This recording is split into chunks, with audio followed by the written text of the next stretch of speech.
Gets the audience groaning every time is where I turn down the YouTube. It's like the last thing, you know, everything else is a fuck up and you're getting used to it, but you know, you're like, everyone in the cinema is going, don't turn down the gate.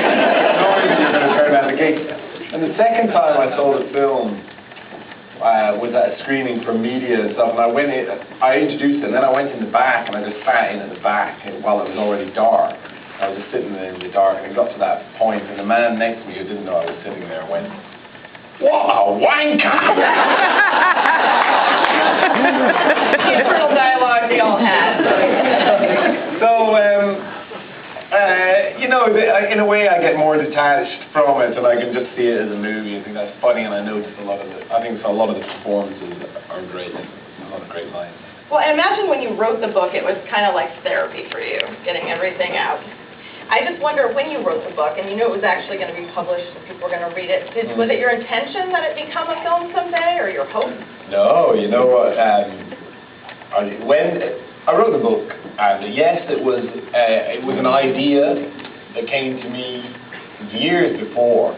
Obviously, I'd lived that life, and I sometimes thought about it, and I've had this phone call with Bono, where he had called me from Miami, where he had been, and I was in a very cold office above a bookies in London, where there was no heating. It was raining outside, working on an article.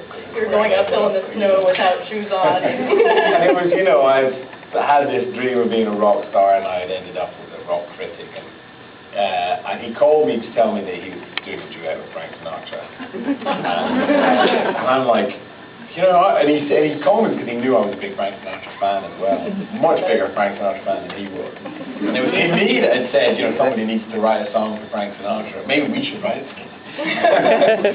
Anyway, he called me to talk to me about it, and I'm like, you know, I just don't want to hear it. Stop. I don't want to hear it. The problem with knowing you is you live my life. And he said, that's because I'm your doppelganger. And if you want your life back, you'll have to kill me. So, you know, I thought about it for a minute. Decided it might be a better idea to write. Look, the germ of the idea was there, and I kind of thought about it a few times. In a way, I was sort of well over the issues by the time I sat down to write it. But it was a way of putting it all to bed. You know, I talked to him about it beforehand. Because I thought, you know, it's kind of intimate. I didn't want him saying, "How dare you write this?" But I said, you know, I've got this idea for a book, and I told him the title, and he laughed. And then I told him the first line, which is, "I always knew I'd be famous," and he laughed even more. and so, you know, I wrote the book quite quickly. They're kind of stories I've been telling all my life. And it was a way to deal with a lot of things, not just my own. It was sort of a book for everybody who's ever failed in the music business, because there's far more of us than the people that succeed. That's the mathematics of success. There's always more people at the bottom. It's pyramid shaped, holding up the people at the top.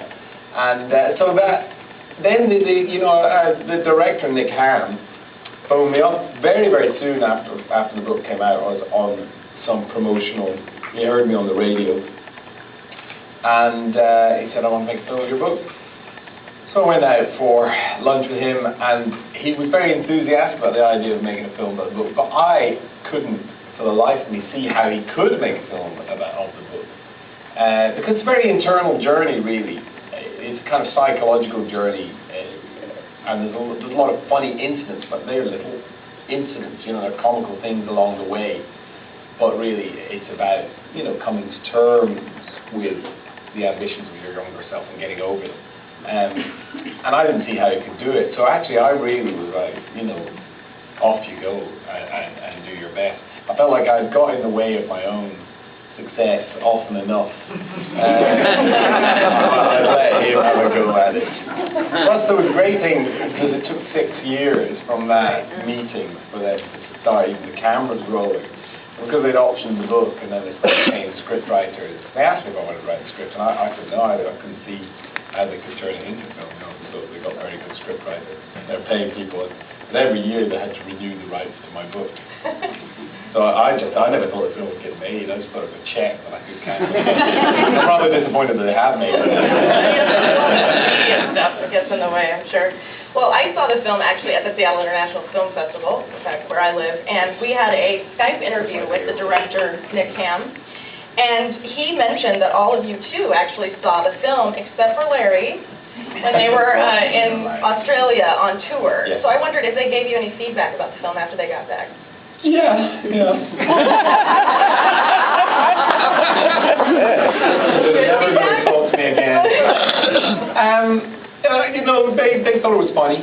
They particularly enjoyed, as did I particularly enjoy, and when we all saw it, the early stuff, which is, very evocative of being in school together, and that's a kind of unrecorded history.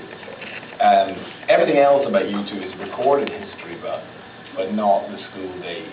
And it looks like the school, and it looks like them, and the gig looks like not the first. The gig, what they show is the first gig. It was actually the second gig, and it looks right. It feels right, that part, and we all really enjoyed that. And there was a lot of laughter at Adam's hair. We used to laugh at it then. Has Larry still not seen the film? I don't know. Larry is an inscrutable and mysterious person. Have you seen Larry's film, Man on Train, yet? I haven't seen Larry's film, no. Maybe I won't. You can make a deal with it. That's what I was going to say. Maybe force him to see yours first. So how did you guys go about finding, or were you involved in finding the actors and the cast? I was really quite uninvolved, as uninvolved as I could be until near the end. There was big questions about who was going to play Bono. Of course. From the very early stages. It didn't really matter who played me. Obviously somebody really talented and handsome.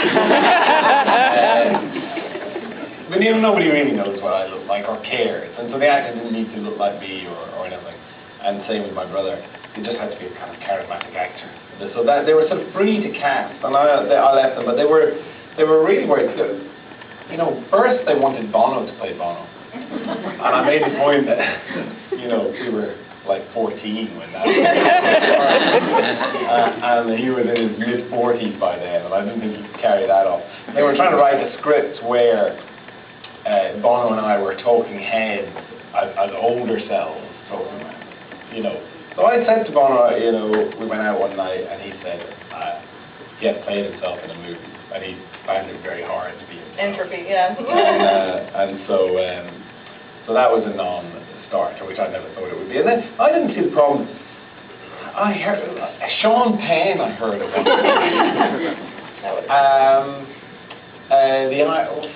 Colin Farrell.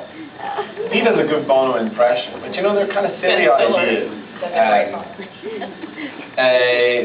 But Bono wasn't really very much. They started writing scripts in which he was sort of invisible presence. He wasn't really seen, and it was just there in the very young days.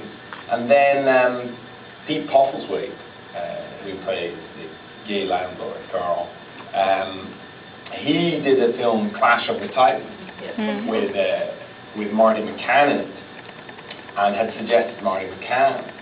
Has anyone seen Clash of the Titans? Yeah. You don't really see Marty he's like a warrior, and he gets ripped apart by this devilish thing. And when my son was watching, he went, "Oh look, they just killed Bono."